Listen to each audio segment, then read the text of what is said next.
There was blood on her pillow when she woke up. She checked her body immediately. No cut, no wound. It wasn't her blood. Just dried brown and caked blood. It smelled like copper and something else. Something older. Charlotte Morrison sat up in her Boston apartment. 3:33 a.m. Again. She always woke up at 3:33 a.m. for exactly 3 years. That was when she noticed that the bookstore across the street was open. The bookstore, which had been abandoned for 17 years, was now open. Light was visible from its windows. Warm, golden, impossible. And someone inside was looking directly at her. Charlotte's hand trembled as she reached for her phone. The light was too bright, too real. The experience was not a dream. Dreams didn't make your heart pound like this. Dreams didn't make you feel as if someone had just walked over your grave. The silhouette in the window didn't move. It just stood there, watching. She should call the police. She should close the curtains. She should do anything apart from what she was about to do. But you know the feeling, don't you? When something pulls you, when your body moves before your brain can stop it, when danger calls and you answer anyway. Charlotte grabbed her coat. The October air bit at her skin. Boston was different at night. The streets looked the same, but everything was wrong. The shadows stretched too far. The streetlights flickered. Her footsteps echoed as if someone were following her. But when she looked back, there was nothing. The bookstore door was ajar. The door was only slightly ajar. Enough. Hello? Her voice came out thin. No answer. She pushed the door further. It made no sound. Inside, the smell hit her first. Old books, dust, and something else. Something shook her to her core. Blood. It was not the fresh blood she had been expecting. Old blood. This is the type of blood that seeps into the wood, never to be seen again. Come in, Charlotte. The voice came from everywhere and nowhere. Soft, masculine, ancient. I've been waiting for you. A man stepped out of the shadows. Tall, too beautiful to be real. He wore a dark red coat that looked like it belonged in a museum. His eyes caught the light. They were silver, like mirrors, and Charlotte noticed something that froze her blood. He had no reflection in the window behind him. How do you know my name? She whispered. I know everything about you. He smiled. His teeth were very white, very sharp. I know you can't sleep. I know you have dreams you can't remember. I know you wake up with dirt under your fingernails and have no idea how it got there. Charlotte's mouth went dry. How could he know that? I know, the man continued, stepping closer, that you've been coming here every night for 3 months, standing outside staring. You don't remember that either, do you? That's not true. I would remember. Would you? He tilted his head. What did you do last Tuesday between midnight and 4 a.m.? Charlotte opened her mouth, closed it. She had no idea. Last Wednesday? Nothing. Last Thursday? Blank. The man's smile widened. You've lost 17 years of your life, Charlotte Morrison, and tonight you're going to get them back, whether you want to or not. Maybe you've felt it too. That moment you realize your entire life is a lie. This is the moment when the floor collapses beneath you, causing you to plunge headfirst into the truth. His name was Sebastian Ashford. He told her the story as he gestured for her to sit in a leather chair by a fireplace that burned with green flames. Green flames. Charlotte sat anyway. What other course of action was left for her? Run? Her legs wouldn't move. Scream? Her voice had disappeared, and deep down in a place she would rather not look at. She knew she'd been here before, many times. 17 years ago, Sebastian began. You were a student, Vermont, studying vampire legends. He watched her face. It's coming back, isn't it? It was. It felt as if the fog had lifted. She remembered snow, a white house in the woods, a woman with black hair and red lips who'd smiled at her and said, "Would you like to live forever?" You said yes, Sebastian continued. You let them bite you, let the venom enter your blood. But something went wrong. You ran before the change was completed, and now you're stuck. Half human, half something else. Charlotte's hand went to her neck. She'd always had a scar there, 2 small marks. She'd told everyone it was from a childhood accident, but that was a lie, wasn't it? You age 7 days every 3 years, Sebastian said. You need blood, but just a little. You probably don't even notice when you take it. A kiss that leaves someone dizzy. A handshake that makes them pale. You're feeding without knowing it. She thought of her ex-boyfriend, Mark, how he'd always felt worn out around her. He'd left her claiming she drained him. She thought he was being dramatic. He wasn't. But here's what terrifies people like Charlotte the most. Not that they're monsters, but that they've been monsters all along and never knew it. The insomnia is your vampire nature trying to break free, Sebastian explained. We don't sleep. Not really. Your human side fights it. The result is 17 years of torture. He stood and pulled a book from a shelf. Old, leather-bound. The pages yellowed with age. This is why I called you here. He opened it to a marked page. There's a prophecy about you. The page showed a drawing. A woman who looked exactly like Charlotte standing in a graveyard. Around her 5 figures with glowing eyes. The broken one will return, Sebastian read. Willingly or not. And when she does, the veil will tear. The ancient will wake. Boston will drown in blood. Charlotte couldn't breathe. That's not me. It is. Sebastian's voice was gentle. The family who bit you, the Corvinus family. They've been looking for you for 17 years. And 3 months ago they found you. A sound echoed through the bookstore. Footsteps, slow, deliberate. The voice was coming from the back, where the shadows were the thickest. Sebastian, a woman's voice called out. Sweet, poisonous. You can't keep her from us. She's ours. She's always been ours. Charlotte saw her then. She was the woman Charlotte had always dreamed of. Beautiful, terrifying.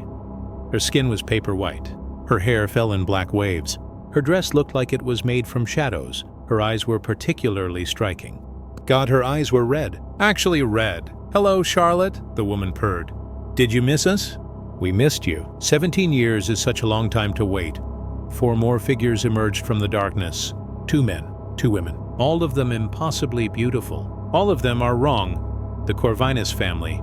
Have you ever been in a room where you absolutely know that you're the prey? In that moment, every instinct screamed for her to run, but her body refused to obey. Charlotte's legs finally remembered how to move. She stumbled backward, but Sebastian caught her arm. You have a choice, he said quietly. Go with them, become their puppet, fulfill their prophecy. Or stay with me. I can teach you control. Show you how to be what you are without losing who you are. Why should I trust you? Charlotte's voice shook. You're one of them. No. Sebastian's eyes blazed silver. I'm something else. Half vampire, half human. I was born this way. And I've spent 200 years helping people like you, the woman in the shadows laughed. It sounded like breaking glass. He's lying, darling. We made you. We own you. There is no choice. There never was. She raised her hand. The door behind Charlotte slammed shut. The windows went black. The candles went out, all at once. And in the darkness, Charlotte heard breathing. 5 different sources, getting closer. This is the moment that people will discuss in the future. The moment that changes everything. The moment you choose who you're going to be. Last chance, Sebastian whispered. Take my hand or take theirs, but choose now. Charlotte's mind raced. She could feel them closing in, smell their ancient hunger, feel their cold presence. She reached out in the darkness. She reached out and grabbed the first hand she touched. The hand she grabbed was cold, ice cold. For a moment she thought she'd made a terrible mistake. Then light exploded around her. Silver light, blinding. Sebastian stood beside her, his hand in hers, and power radiated from him like heat. The Corvinus family hissed and stepped back, shielding their eyes. You dare? The woman snarled. She's ours by blood. She's no one's, Sebastian shot back. The law of transformation says if the change doesn't complete, the bond breaks. You know this, Lucia. You've always known this. Lucia, that was her name. Charlotte remembered now. Lucia Corvinus, the matriarch, the one who'd sunk her fangs into Charlotte's neck and whispered promises of eternity. The law is old, Lucia said, her red eyes narrowing. And old laws can be broken, especially when a prophecy is at stake. Not this prophecy. Sebastian's grip on Charlotte's hand tightened. You want to use her to wake the ancient, to tear down the veil between our world and the realm of the first vampires. You want chaos, war. The old days are back again. We want what was taken from us. One of the men roared. He was big and broad-shouldered with scars across his face. We want the right to feed freely, to rule as we once did, and her blood is the key. Sebastian pulled Charlotte behind him. "Over my corpse?" Lucia smiled. "That can be arranged." She moved fast.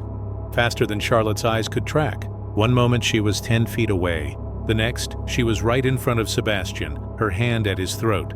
But Sebastian was faster. He twisted, broke her grip, and suddenly he was holding a sword.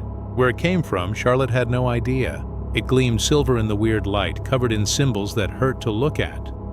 "Blessed silver," Sebastian said calmly. "Forged in Rome in 400. A D, dipped in the blood of a saint. You really want to test it, Lucia?" The vampire woman stepped back, her beautiful face twisted with rage. "This isn't over. It is for tonight." Sebastian raised the sword. "Leave. Now. Or I'll send you back to whatever hell spawned you." For a moment, Charlotte thought Lucia would attack anyway. The air crackled with tension. The other vampires moved forward, their eyes glowing brighter. Then Lucia smiled. Lucia's smile was truly terrible. "Fine, we'll leave. But Charlotte?" She looked directly at her. "You can't run from what you are. You can't hide from your destiny. The full moon rises in 3 hours. And when it does, your body will remember. Your blood will remember. And you'll come to us. Crawling, begging." She gestured to the others. They melted back into the shadows one by one, until only Lucia remained. "See you soon, darling," she whispered. And then she was gone. Charlotte's legs gave out. Sebastian caught her before she hit the floor, guiding her back to the chair. "Breathe," he said. "Just breathe," she tried. Her lungs would rather not work. Her heart hammered so hard she thought it might burst. "Are they really gone?" She managed to gasp. "For now." Sebastian set the sword down. It vanished the moment it left his hand. "They'll be back." "But we have time." "Time for what?" "To prepare you." He knelt in front of her, his silver eyes serious. "Lucia was right about one thing. The full moon will trigger your transformation. Your body wants to complete what started 17 years ago. But unlike what she thinks, you have control. You can choose what kind of vampire you become." Charlotte shook her head. "I would rather not be a vampire at all." "Too late for that." Sebastian's voice was gentle but firm. "You stopped being fully human 17 years ago. The question isn't if you'll transform. It's how. Will you become like them? A monster who feeds on fear and pain? Or will you become something better? Better how?" Sebastian stood, offering his hand again. "Come with me. I'll show you." He led her deeper into the bookstore, past shelves that seemed to stretch into infinity. The air grew colder. The candles burned brighter. And Charlotte realized the bookstore was much more than it seemed. It was a sanctuary. "This place has existed for 237 years, Sebastian explained as they walked. "My father built it as a refuge for those caught between worlds. Vampires are trying to resist their nature. Humans who'd been bitten but not turned. People like us. There are others?" Charlotte asked. Most are gone now, dead, truly dead. Or perhaps they surrendered to their darker instincts and transformed into monsters." Sebastian stopped at a door carved with symbols. "But a few survived. A few learned to balance both natures. To live without killing. To exist without surrendering their humanity." He opened the door. Beyond was a room that took Charlotte's breath away. Circular. The room featured a domed ceiling adorned with stars. A pool of water in the center glowed with a soft blue light. Around the edges, candles. Hundreds of them. "This is the Chamber of Balance," Sebastian said. "When the full moon rises, you'll stand in that pool. And I'll guide you through the transformation. It won't be easy. It won't be painless. But if you survive, you'll have control. You'll be strong without being evil. Powerful without being a monster." Charlotte stared at the pool. Something about it called to her, like it recognized her, like it had been waiting. Maybe you've stood at a crossroads like this, where one path leads to safety and lies, and the other leads to truth and danger. Which do you choose? "What if I don't survive?" she whispered. Sebastian was quiet for a moment. "Then at least you tried. At least you chose. That's more than most people get."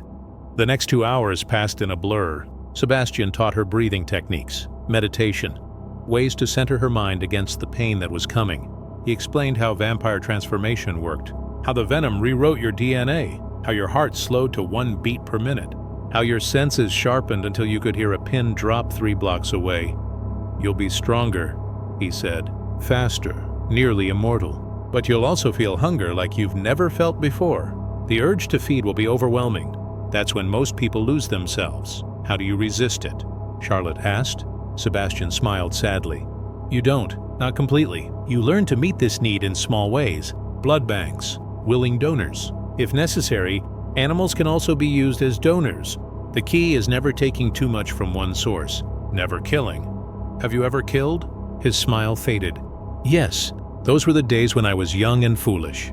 This was before I learned the importance of self-control. I still see their faces. I always will. That's the price of what we are. We remember everything.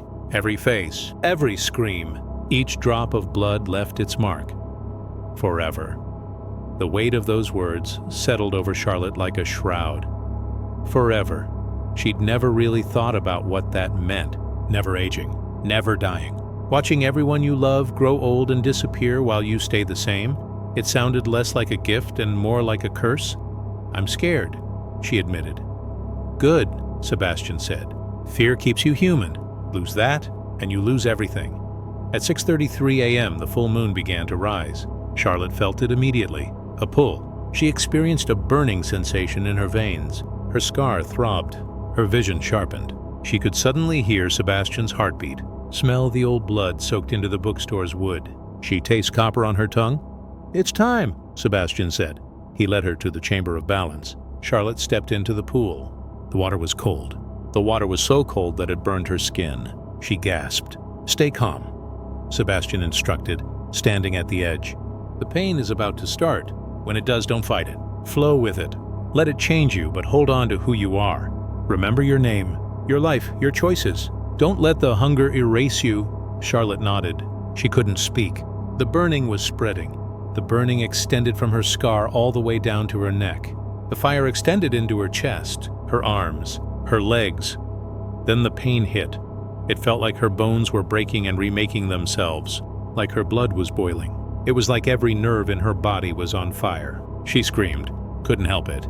The sound echoed off the dome, twisted and inhuman. Fight it. Sebastian's voice cut through the agony. You're stronger than this. You're more than your hunger. But the hunger was everything. Charlotte could smell blood everywhere. The smell of blood permeated the walls. She could detect the scent of blood in the books. The answer lies within Sebastian himself. She wanted it, needed it, would die without it. Her vision turned red.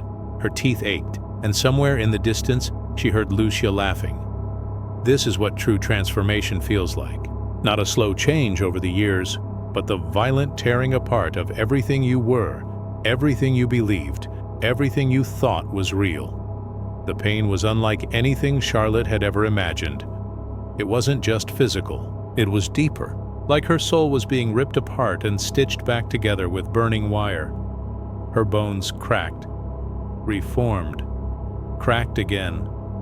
Her blood felt like acid in her veins. The hunger was overwhelming. The hunger was overwhelming.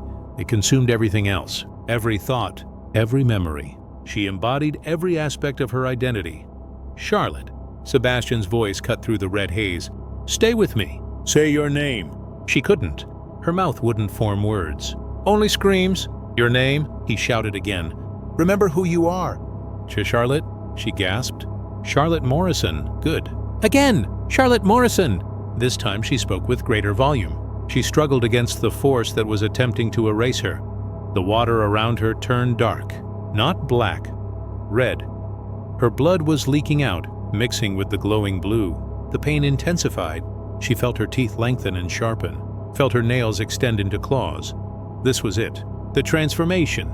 This was the turning point, and she was terrified. Have you ever felt yourself changing? It doesn't happen gradually over years. Have you ever experienced a sudden and profound transformation? So fast you can't stop it. It is so complete that you no longer recognize yourself. That's what Charlotte felt now. Her senses exploded. She could hear everything. She could hear Sebastian's heartbeat, which was slow, steady, and strong. The candles are crackling. The wood inside the bookstore is settling. Cars on the street 3 blocks away. A couple is engaged in a heated argument 4 buildings away. There was a rat nestled within the walls, and blood. She could smell blood everywhere. Sebastian had a cut on his hand. Tiny. Fresh. The scent drove her insane with hunger. Don't, he warned, seeing her eyes lock onto the wound. That's the hunger talking, not you. You're stronger than it. But was she? The hungry said no. Hunger said she was weak. Human, pathetic. Hunger said she needed to be fed, needed to taste. She felt compelled to take action. "Fight it," Sebastian commanded. "This is the test. Every vampire faces it. This is the moment when you must choose between control and chaos, between humanity and monster." Charlotte's hands gripped the edge of the pool. Her claws, when did she get claws? Scraped against stone. "I can't," she whispered. "You can. It's too strong. Then make yourself stronger." Sebastian knelt at the pool's edge, his silver eyes blazing. "Think of something that matters more than hunger, something worth staying human for." Charlotte's mind raced. What did she have? No family. She had no close friends in her life. Her life had been hollow for 17 years, empty. What was worth fighting for? Then she remembered. She recalled the couple she'd overheard arguing. The couple was located 4 buildings away from her. She focused on them, listened. "I'm sorry," the man was saying. "I know I messed up." "But I love you." "Please don't leave," the woman was crying. "How can I trust you again?" "I'll prove it every day. I will prove it every day for the rest of my life. Just give me a chance." They were human, fragile, mortal, and they were fighting to stay together because that's what humans did. They loved, they hurt, they forgave, they tried. That's what Charlotte wanted. Not power, not immortality. All I want is the opportunity to reclaim my humanity. It's the ability to experience emotions that hold significance. It's the opportunity to love someone and make it meaningful. People talk about finding your purpose. Your purpose is your reason to live. Occasionally it comes from the strangest places. A conversation you weren't supposed to hear. A moment you weren't supposed to witness. "I'm Charlotte Morrison," she said through gritted teeth, "and I choose to be human." The hunger roared in protest. Her body convulsed. But she held on. She repeated it as if it were a mantra. "I'm Charlotte Morrison. I choose to be human." Again, "I'm Charlotte Morrison. I choose to be human." And slowly, impossibly, the red haze began to clear. The transformation took 2 hours. By the end, Charlotte was exhausted, shaking, but alive, and changed. She stepped out of the pool, and Sebastian handed her a towel. "Look," he said, gesturing to a mirror on the wall. Charlotte looked. The woman staring back was her, but different.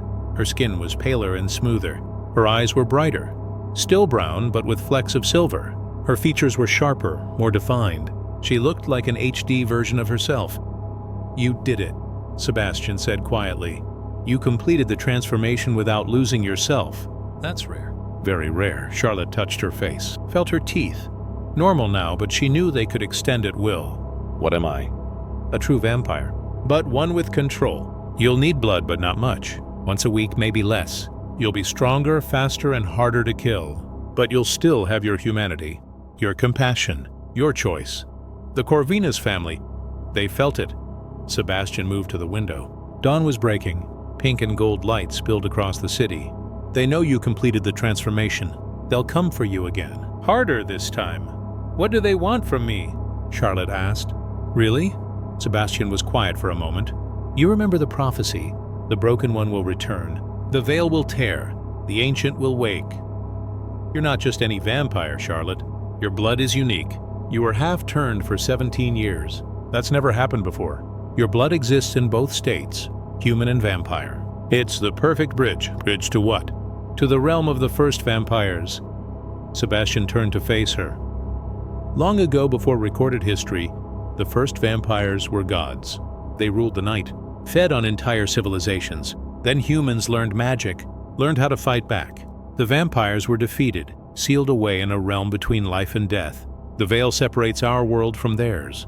Charlotte's blood ran cold, and my blood can tear it down. Yes. If they perform the ritual during the next full moon, 1 month from tonight, they can use your blood to break the seal. The first vampires will return, and humanity won't survive.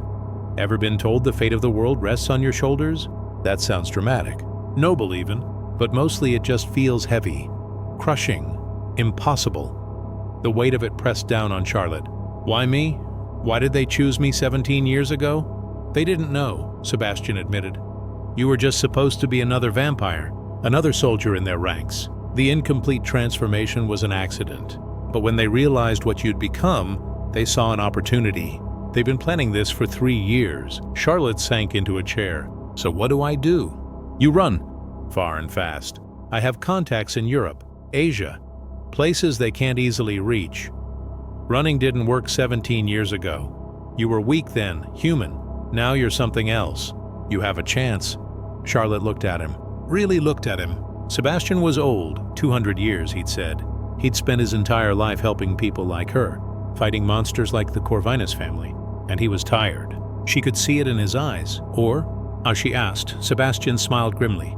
Or we fight. We find a way to stop them before the next full moon. Destroy their power. End this. How? I don't know yet. But I have a month to figure it out. He paused. You don't have to help. You don't owe me anything. You could walk away right now. Start over somewhere new. But Charlotte knew she couldn't. Because the Corvinus family had taken 17 years of her life. They'd turned her into something she never asked to be. They'd hunted her, terrorized her, and now they wanted to use her to end the world. No, she was done running. I'll help, Charlotte said. Tell me what to do. The first thing Sebastian did was teach her to feed. You need to eat, he said. Real food. Your body still processes it, but you also need blood. Not much, maybe a pint a week, but regularly. If you let yourself get too hungry, you'll lose control. He took her to a blood bank. Not to steal, Sebastian had connections. A doctor who supplied blood to vampires trying to stay ethical. Dr. Chen has been helping people like us for 30 years, Sebastian explained as they drove through Boston's early morning streets. He gets expired blood from hospitals, blood that would be thrown away anyway. It's not ideal, fresh is always better, but it works. Charlotte stared out the window. The sun was up now and she expected to burn, but she didn't. I thought vampires couldn't go in sunlight. Another myth. We can. It's just uncomfortable. Makes us weak. That's why most vampires are nocturnal. But you're young, strong. You can handle a few hours if necessary. They pulled up to a nondescript medical building. Dr. Chen met them in a basement office. He was small and elderly, with kind eyes behind thick glasses. Sebastian, he greeted warmly. It's been too long. And this must be Charlotte. How did you? Charlotte began. I know everything that happens in the vampire community, Dr. Chen said with a smile. The Corvinus family has been looking for you for years. Word gets around. He handed her a blood bag. Medical grade, A positive, drink slowly. Your body needs to adjust. Charlotte stared at the bag. Red. Thick. She should have been disgusted. Instead, her mouth watered. It's okay, Sebastian said gently. You're not human anymore. This is what you need. There's no shame in it. Charlotte punctured the bag with a fang.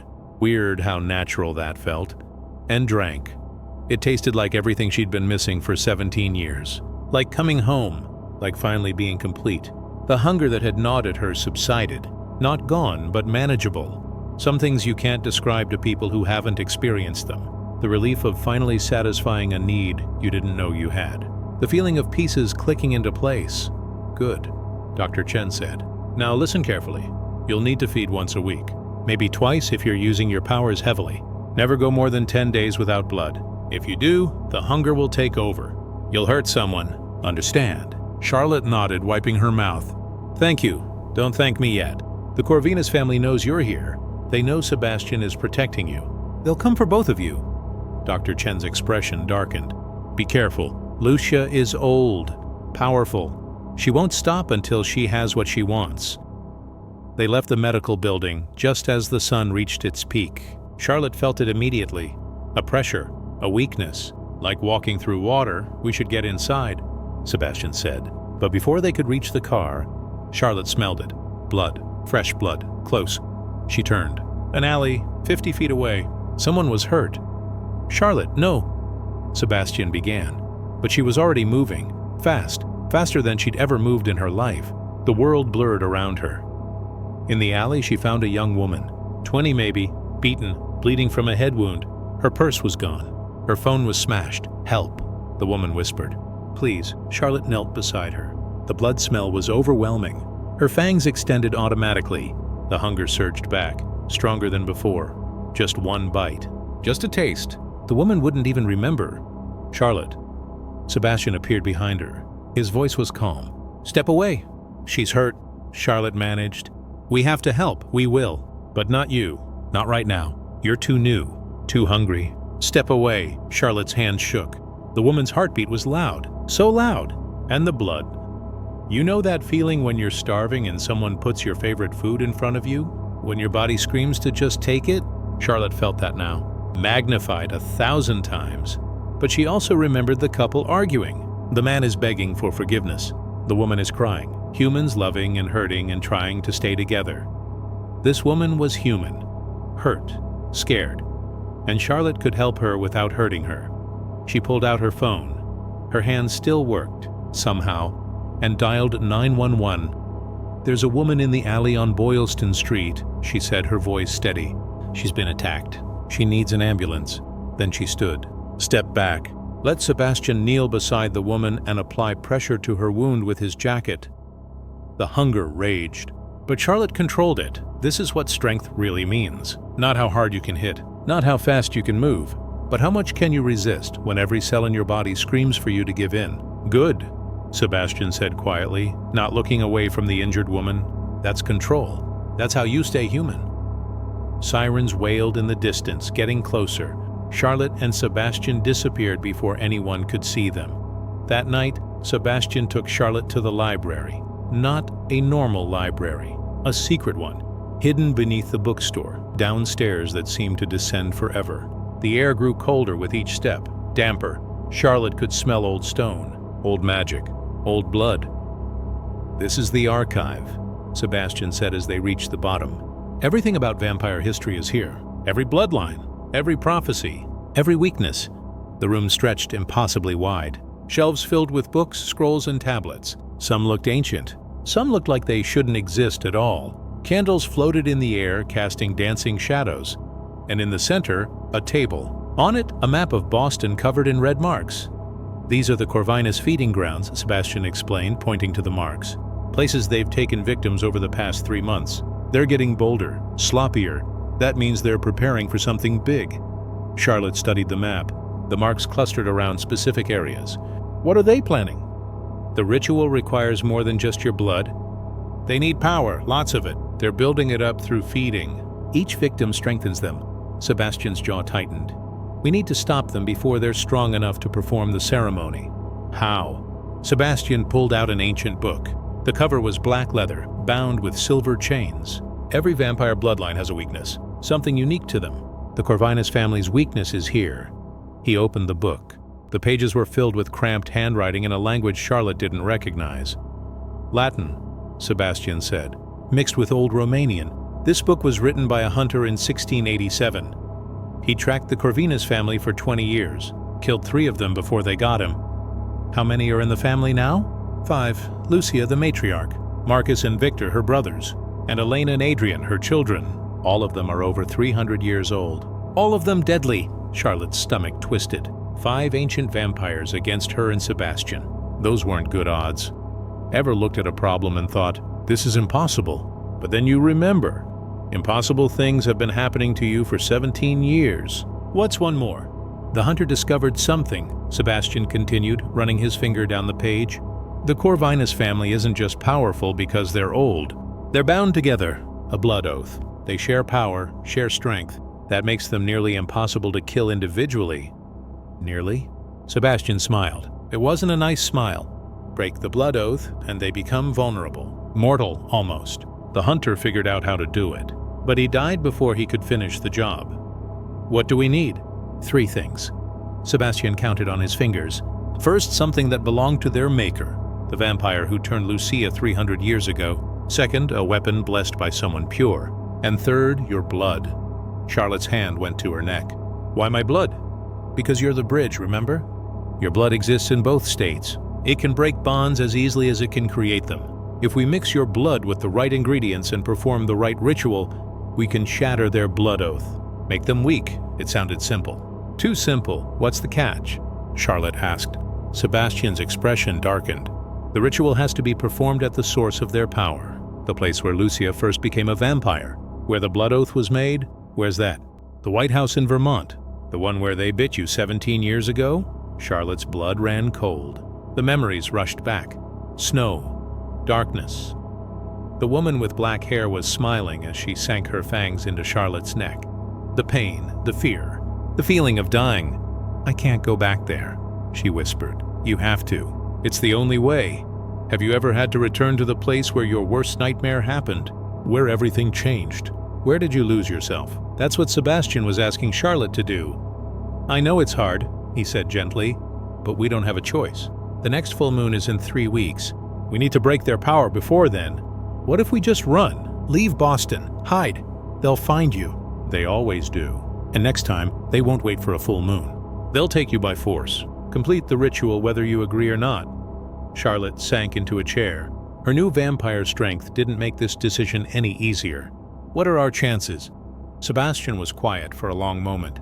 "Honestly, 20%. Maybe less. The Corvinus family knows we're coming. They'll be ready. And even if we break the blood oath, we still have to kill them, all 5 of them, before they kill us. Those are terrible odds." "Yes." Sebastian met her eyes. "But it's better than the alternative. Better than letting them tear down the veil. Better than watching the first vampires return and destroy everything." He was right. Charlotte knew he was right, but that didn't make it less terrifying. "Okay," she said finally. "What do we do first?" The first item they needed was something that belonged to the Corvinus maker, a vampire named Constantine who died in 1756. "How do we find something from a vampire who's been dead for almost 300 years? Charlotte asked. "We asked someone who knew him." Sebastian led her to a small door at the back of the archive. "There's a vampire in Boston who's older than the Corvinus family. Older than me. Older than almost anyone still walking." "Who?" "Her name is Magdalene. She was turned in 1342. She's lived in Boston since the city was founded, and she owes me a favor." Sebastian knocked on the door. 3 times. Pause. Twice. Pause.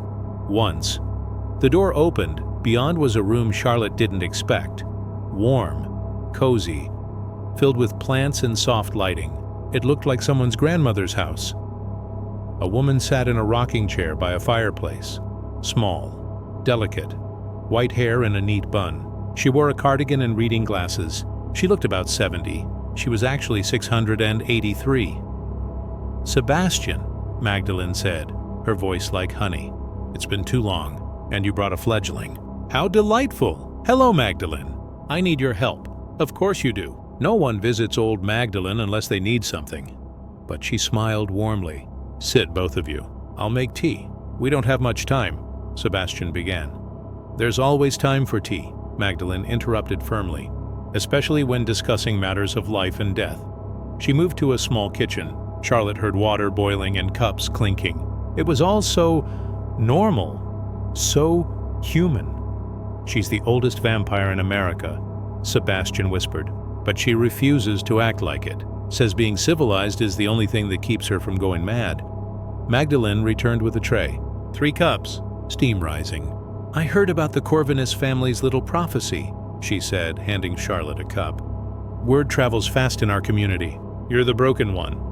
"I don't want to be. No one ever wants to be special, dear.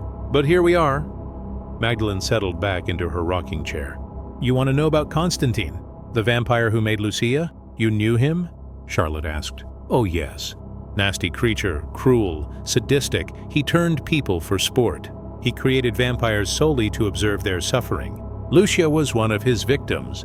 Magdalene sipped her tea. "She killed him eventually. 1756 drove a stake through his heart while he slept, took his power for herself. Occasionally, the monsters you fight were once victims themselves. That doesn't excuse what they become, but it helps you understand why they're so desperate to never be powerless again." "We need something that was his," Sebastian said. "For the ritual," Magdalene's eyes gleamed. "I have something. I took it from his body after Lucia killed him. A ring, silver, with a black stone. He wore it for 400 years. His blood, his power, everything is in that ring. Will you give it to us?" "For a price." Magdalene set down her cup. "I want you to kill Lucia, permanently. She has been an annoyance to me for 3 centuries. She is a constant source of disruption. She consistently creates chaos. I want her gone." Sebastian nodded. "That's already the plan." "Good." Magdalene stood and walked to a cabinet. She opened a drawer and pulled out a small box. Inside, nestled in black velvet, was the ring. Charlotte felt it immediately. Power, old power, dark power. The ring seemed to pulse with malevolence. Be careful with that, Magdalene warned. Constantine was one of the first. His power is dangerous, corrupting. Don't wear it. Don't let it touch your skin for too long. Only use it for the ritual. Sebastian took the box carefully. Thank you. Don't thank me yet. You still need the other 2 items. And then you need to survive the ritual itself. Magdalene looked at Charlotte. You're strong, child. I can feel it. But strength isn't enough. You need to be smart, ruthless. The Corvinus family won't show mercy. You can't either. Charlotte thought about the woman in the alley, the one she'd helped instead of feeding on. I'm not a killer. Then you'll die, Magdalene said simply. And the world will die with you. Sometimes, dear child, killing is the only moral choice left. Those words would haunt Charlotte for days, because deep down, she knew Magdalene was right. The second item was easier to find, a blessed weapon. Sebastian took Charlotte to a church. This was no ordinary church, Old North Church. The church is considered the oldest in Boston. Built in 1723, why here? Charlotte asked as they approached. It was midnight. The church was dark. The priest here is aware of us. He's helped vampires before. They're trying to resist their nature. Sebastian knocked on the side door. His name is Father Thomas. He's a good man. The door opened. A priest stood there, young, maybe 30. He didn't look surprised to see them. Sebastian, I heard you were back in the city. Father Thomas stepped aside. Come in, both of you. The church interior was beautiful, wood pews polished to a shine. The stained glass windows glinted in the moonlight. An altar draped in white cloth. Charlotte felt uncomfortable, not because of any holy power. She was surprised to discover that didn't affect her, just because it had been so long since she'd been in a church. I need a blessed weapon, Sebastian said, for hunting old vampires. Father Thomas nodded slowly. The Corvinus family. Word really does travel fast, Charlotte muttered. God tells me things, Father Thomas said with a small smile. And occasionally, God tells me to help vampires fight other vampires. I don't always understand his plan, but I trust it. He led them to the altar. Beneath it, there was a hidden compartment. Inside, weapons, swords, stakes, and daggers, all gleaming silver. These have been blessed by every priest who served this church for 300 years, Father Thomas explained. Blessed with prayers, holy water, and the faith of the faithful. They're deadly to vampires, even ancient ones. Sebastian selected a dagger. Simple, sharp.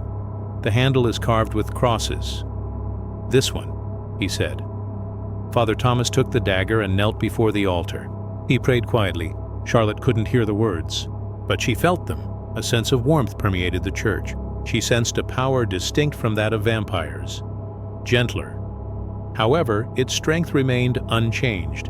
When Father Thomas stood, the dagger glowed faintly. Faith is a strange thing. You can't see it. You cannot quantify it. But sometimes, late at night, you can feel it. Like a presence. Like hope made solid. Use it wisely, he said, handing it to Sebastian. And may God protect you both. As they left, Father Thomas called out. Charlotte? She turned. You're not a monster, he said quietly. Your choices define you, regardless of what others have told you. It doesn't matter what you've transformed into. Your choices define you. Your choices define you, not your nature. Remember that. Charlotte nodded, unable to speak past the lump in her throat. I have already completed 2 items. The final item is Charlotte's blood. Charlotte's blood.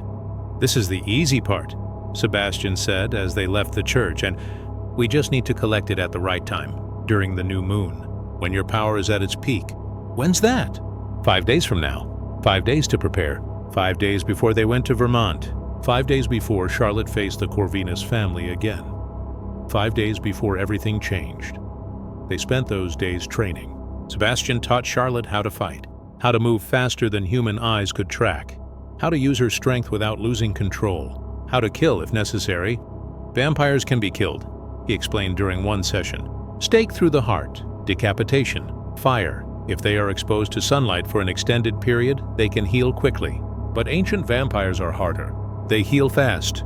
They're strong. You need to be faster, smarter. Charlotte practiced with wooden stakes. Sebastian had somehow created training dummies that could move and fight back. It was exhausting, But she got better, stronger, more confident. Each day she felt more in control, more herself. The hunger became manageable. The power became natural. The fear became determination. Maybe that's what growth really is. Not becoming someone new, but becoming more fully yourself. On the 5th night, under the new moon, they collected her blood. Sebastian made a small cut on her wrist. The blood flowed dark and thick into a silver vial. It glowed faintly, pulsed with power. "This is it," Sebastian said, sealing the vial. "We have everything. Tomorrow we go to Vermont." Charlotte stared at the vial. Her blood. The vial held the key to stopping the Corvinus family. It could also be the key to bringing the world to an end. "Are you scared?" Sebastian asked. "Terrified." "Good. Fear keeps you sharp." He put a hand on her shoulder. "But you're not alone. I'll be with you. We'll do this together." Charlotte wanted to believe him, wanted to trust that they could actually win. But deep down, she knew the truth. Some of them wouldn't be coming back. The drive to Vermont took 4 hours. 4 hours of silence. 4 hours of Charlotte staring out the window at darkness rushing past. 4 hours of knowing she was driving toward the place where she died 17 years ago. Well, half died. Sebastian drove carefully. Too carefully. Like he was giving her time to change her mind. "We can still turn back," he said finally. "Find another way. There is no other way." Charlotte's voice was steady. Her voice remained as steady as she felt. "You said it yourself. The present is the only chance we have. I know, but I also know what I'm asking you to do. The task is to return to that house, facing them. It's impossible?" Charlotte laughed bitterly. "Everything about my life has been impossible for 17 years. What's one more impossible thing?" They crossed into Vermont just after 2 a.m. The landscape changed. Trees grew thicker, darker. The road narrowed. Civilization fell away. Charlotte remembered this drive, had made it once before, full of excitement and academic curiosity. Ready to investigate vampire legends for her thesis, she'd found the truth instead, and the truth had destroyed her. The White House appeared at 3:33 a.m. Of course it did. Everything in Charlotte's life happened at 3:33. It looked exactly the same. Victorian architecture, pristine white paint, black shutters. The house is surrounded by a forest. Beautiful, perfect, wrong. Lights glowed in the windows. They were waiting. "Stay behind me," Sebastian said as they approached. "Let me do the talking, and whatever happens, don't drink anyone's blood. That's how they'll control you." Charlotte nodded. Her heart hammered. Could vampires have heart attacks? She was about to find out. The front door opened before they reached it. Lucia stood in the doorway. She wore a white dress that matched the house. Her black hair fell in perfect waves. Her red eyes gleamed with amusement. "Charlotte, darling, welcome home." The inside of the house was worse than Charlotte remembered. Elegant, expensive. Everything is decorated in white, gold, and deep red, like a wedding cake made of blood. The other 4 vampires waited in the parlor. Marcus and Victor, Lucia's brothers, tall, broad, and dangerous. Elena, her daughter, young-looking, maybe 20, with her mother's dark hair and cruel smile. And Adrian, her son, handsome in a way that made Charlotte's skin crawl. All of them stared at her with hunger. "You brought her back," Lucia purred, circling Sebastian. "How noble, how predictable. Sebastian Ashford, always playing the hero." "Let us perform the ritual," Sebastian said calmly. "Break your blood oath. Then Charlotte and I leave. Everyone lives." Lucia laughed. It sounded like breaking glass. "Oh, Sebastian, you really think we'll just let you waltz in here and destroy 300 years of power? How naive. Then we fight. Then you die." Lucia's smile vanished. "Vasai, you're outnumbered, outmatched. You have no chance. Give us the girl. Give us the ritual items, and I'll let you leave alive." "That's more mercy than you deserve." Sebastian pulled out the blessed dagger. It glowed in the candlelight. No deal. For a moment nobody moved. The tension was thick enough to choke on. Then Victor attacked. Have you ever seen something move so fast it's just a blur? That's how Victor moved. 1 second he was across the room. The next he was on Sebastian. Fangs bared, claws extended. But Sebastian was ready. He twisted, dodged, and drove the blessed dagger into Victor's shoulder. Victor screamed. The sound was inhuman, agonized. He stumbled back, smoke rising from the wound. Silver and faith. Sebastian said coldly. Your weakness, Marcus roared and charged. Elena and Adrian followed. All three charged simultaneously. Charlotte didn't think. She just moved. Her vampire speed kicked in. The world slowed down. She saw Marcus's claws coming for Sebastian's throat, saw Elena reaching for the ritual items in Sebastian's coat, saw Adrian circling behind.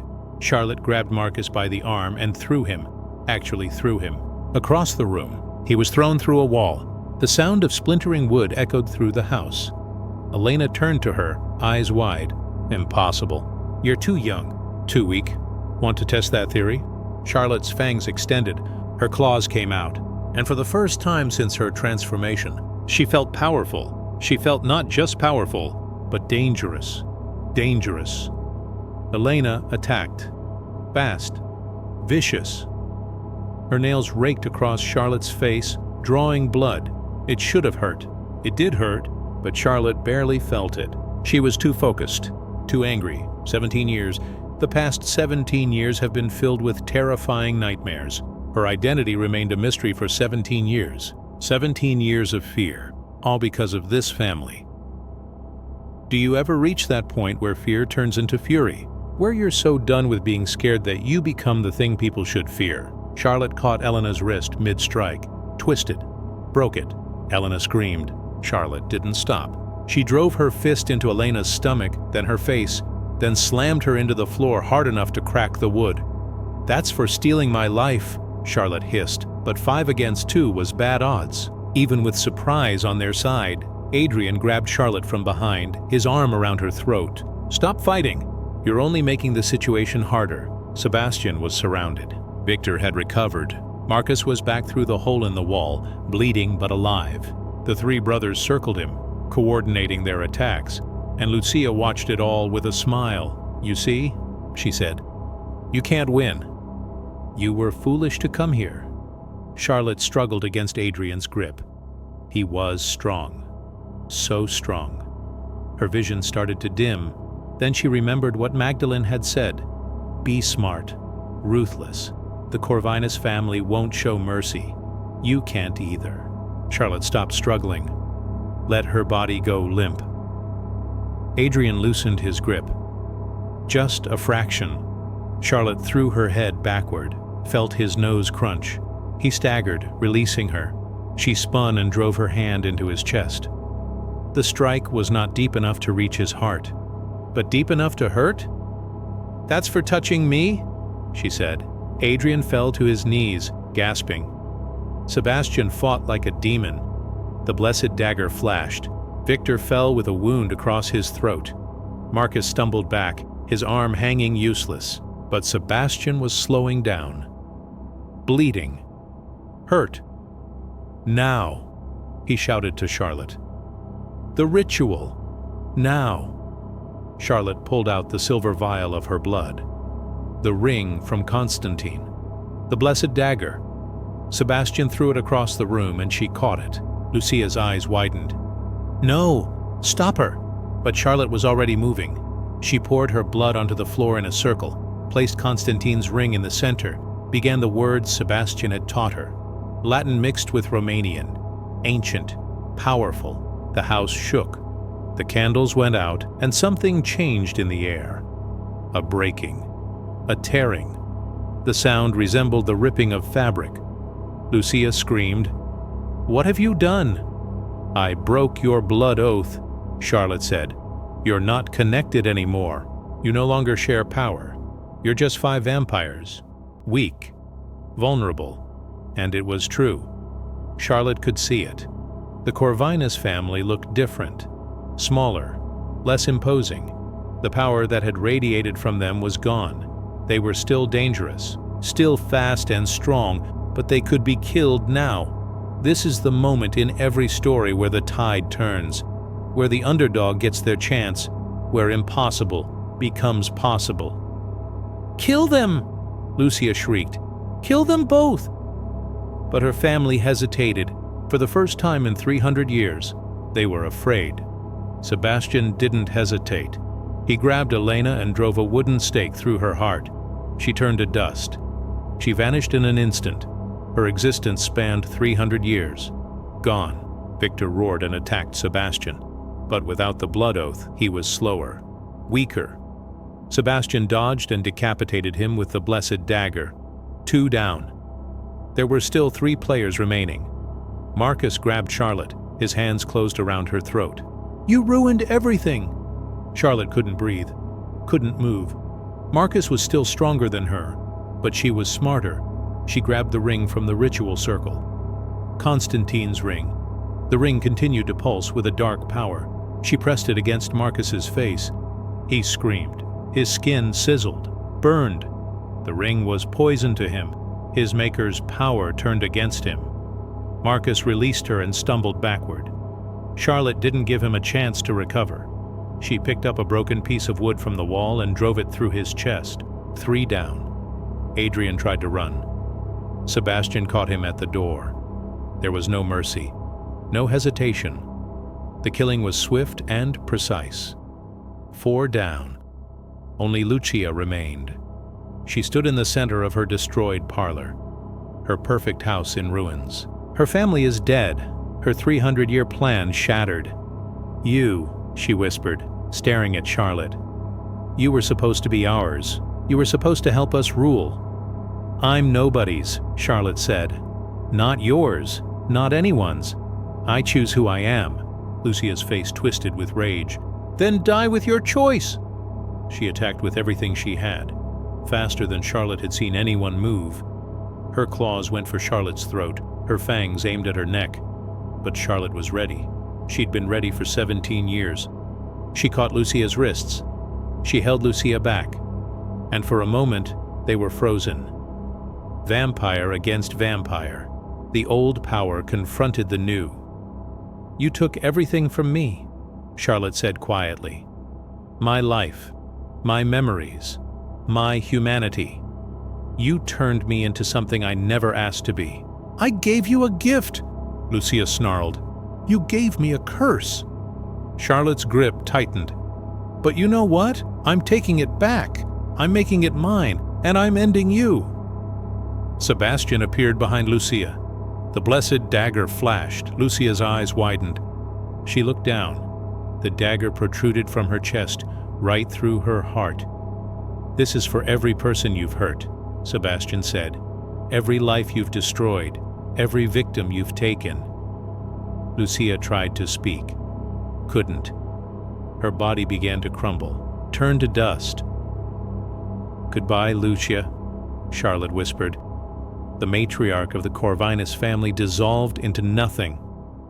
The house was silent. Dawn light crept through the windows. Charlotte and Sebastian stood in the ruins, covered in blood and dust. "It's over," Sebastian said finally. "Is it?" Charlotte looked at the ritual circle. She gazed at the ring, at the remnants of the family that had haunted her for 17 years. The prophecy. The prophecy required the Corvinus family to perform the ritual. They're dead. It's over. Charlotte wanted to believe him. Charlotte yearned for a sense of relief. But something felt wrong. Incomplete. "Sebastian," she said slowly, "if breaking the blood oath made them weak, what does that mean for me? I was connected to them. Lucia's blood is in my veins." Sebastian's face went pale. "Charlotte," she felt it then. There was a rupturing sensation within her, like something vital was tearing apart. The transformation hadn't just made her a vampire. It had bound her to the Corvinus bloodline, and now that bloodline was gone, Charlotte fell to her knees. Pain exploded through her body. Worse than the transformation, worse than anything. Ever felt like something essential was being ripped out of you? Like the foundation you built your life on suddenly crumbled? "What's happening to me?" she gasped. "The bond is breaking," Sebastian said, kneeling beside her. "You're becoming unbound. You are liberating yourself from their sway. But it's..." He stopped. Couldn't finish. "It's killing me," Charlotte finished. Sebastian didn't deny it. The world started to fade. Charlotte's vision blurred. Her heart, which had beaten once per minute since her transformation, stuttered, slowed. stopped. "I'm dying," she whispered. "Really dying this time." "No." Sebastian grabbed her hand. "Fight it, just as you fought the transformation. Choose to live. Choose to live." But Charlotte was exhausted. She had lived through 17 years of fear, of running. She struggled to understand her own identity. Maybe dying was easier. Maybe it was time to rest. "Charlotte, stay with me." Sebastian's voice came from far away, too far. Charlotte's eyes closed. Her body went cold, colder than a vampire's body should be. This was it. This was the true end of life. It was not the transformation she had undergone 17 years ago, not the half-life she'd lived since. Real. Final. Death. "I don't want to die," she whispered. "Not now. Not after everything." "Then don't." Sebastian's voice was fierce. "You chose to be human when the transformation tried to make you a monster. Choose to live now. Choose to survive. But how?" The Corvinus bloodline was gone. The bond that had kept her alive, caught between human and vampire, was breaking. There was nothing left to hold on to. Unless... Sebastian. Charlotte forced her eyes open. "Your blood, you're a Dhampir. You are half human and half vampire. If I drink it, you'll bind yourself to me instead." Sebastian's eyes widened. "Create a new bond, a new bloodline. Will it work? I don't know. It's never been tried. But..." He stopped. He made a decision. "It's worth trying." He pulled out the blessed dagger, cut his wrist. Blood welled up, dark red. Powerful. This blood is distinct from the Corvinus blood. Cleaner somehow. "Drink," he commanded. Charlotte didn't hesitate. She pressed her mouth to his wrist and drank. The effect was immediate. Power flooded through her. Not dark and corrupting like Lucia's blood. Her power was not twisted and evil like that of Constantine's ring. The atmosphere was different. Balanced. Human warmth mixed with vampire strength. Mortality mixed with immortality. Life and death dancing together. Charlotte gasped. Her heart, which had stopped, beat once, twice. Her heart settled into a slow, steady rhythm. Her vision cleared. Her body warmed. The pain faded. She was alive. Sometimes salvation comes from the most unexpected places, not by defeating your enemies, but because of the bonds you forge with the people who fight beside you. "It worked," Sebastian breathed. "You're alive." Charlotte pulled back from his wrist. Charlotte gazed at him. "What does this mean? What am I now?" "You're like me, a Dhampir. You are not entirely a vampire. He is neither entirely human nor fully vampire. He was somewhere in between, the best of both worlds." Sebastian smiled. "You can walk in sunlight without pain, eat normal food, age slowly but naturally, and you're free. No bloodline owns you. No prophecy controls you." Charlotte looked at her hands. They looked the same, but they felt different, stronger, more real. She was herself again. Finally, completely. It had been 17 years. They left the White House as dawn broke over Vermont. Pink and gold light painted the sky. Charlotte felt the sun on her face. It didn't burn, didn't hurt. It just felt warm. Have you ever experienced something you thought was lost forever? Something you never imagined you'd feel again? Charlotte feels like that now. The simple warmth of sunrise, the beauty of a new day, the promise that life goes on. "What happens now?" she asked as they drove back toward Boston. Sebastian was quiet for a moment. "Now you live, really live. You have time to figure out who you are, determine what your desires are, where you belong. And you, I'll be there. If you desire it, I'll be available, teaching you, helping you. We're bound now. Our bond is not that of a master and servant, like family." He glanced at her. "But you're free to leave. You have the freedom to embark on a new journey. The choice is yours." Charlotte thought about that. Freedom. Choice. These were the things she had been deprived of for 17 years. She could go anywhere, be anyone. Start fresh. But she'd learned something in the past 3 weeks. Running didn't solve problems. Hiding didn't erase the past. Sometimes you had to face things. Fight for what mattered. Choose who you wanted to be. I want to stay, Charlotte said. In Boston, with you. There are other people like us, right? There are people who are caught between two worlds. People who need help, Sebastian smiled. This time his smile was genuine. Yes, there are many. Then let's help them. Let's make sure no one else goes through what I went through. 17 years of fear and confusion. Let's give them answers instead. That's a good purpose, Sebastian said quietly. A noble one. It's my purpose. My choice. Charlotte looked out at the brightening sky. I can't change what happened to me. Can't erase the past. But I can make it mean something. I can help others survive what I survived. They arrived back in Boston at noon. The city looked different in daylight. Cleaner, brighter, more hopeful. Sebastian's bookstore stood waiting. Its windows gleamed. The sign, antiquarian volumes and curios, swayed gently in the breeze. Home. Charlotte realized that's what it felt like. Home. This was not her apartment, not any place she'd lived in the past 17 years. This bookstore. This impossible, magical, safe place where people like her could find answers. Welcome home, Sebastian said, unlocking the door. They stepped inside. The smell of old books and candles wrapped around Charlotte like a hug. The archive waited below. The chamber of balance. The archive contained all the necessary tools for helping others. First things first, Sebastian said. You need rest, real rest. You haven't slept in 17 years, he was right. Charlotte could feel exhaustion pulling at her. Not the tortured insomnia she'd suffered before. Real, natural tiredness. I'll try, she said. But what if I can't? What if... You will. Sebastian's voice was certain. You're free now. Your vampire side and human side are balanced. Sleep will come naturally. Charlotte hoped he was right. That night, at 10 p.m., not 3:33 a.m., Charlotte lay in a bed in one of the bookstore's upper rooms. The room was simple, comfortable, safe.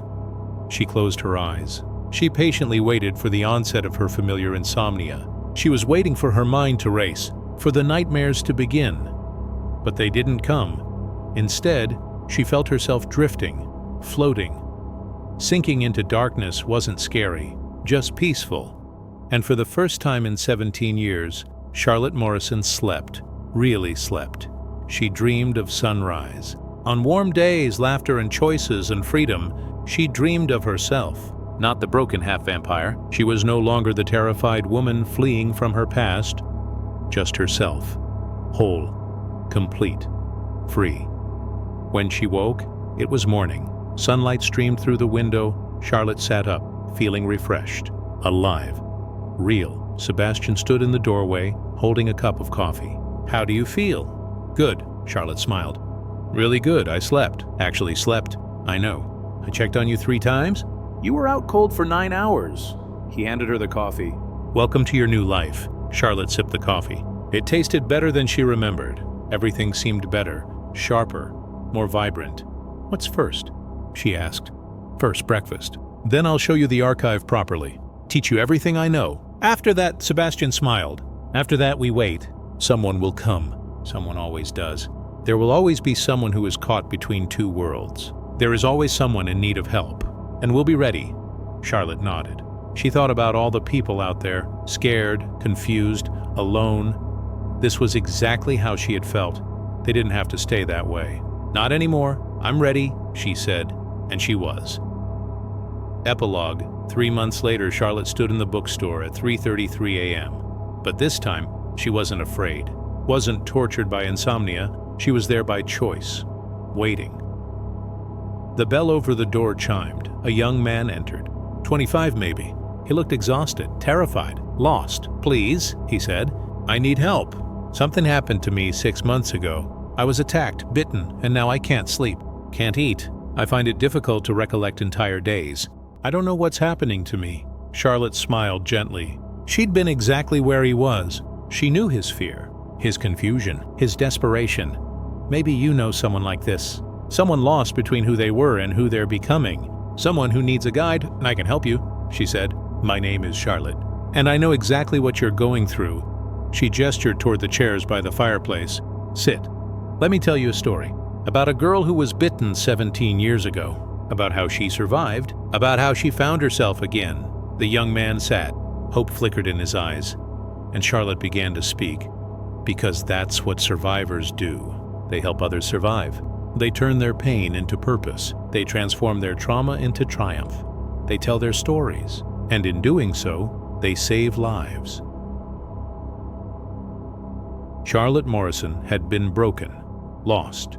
She was caught between two worlds, but now she was found, whole, free, and she would spend the rest of her long life making sure others found their way too. The velvet darkness wasn't so dark anymore. It was just the beginning, the end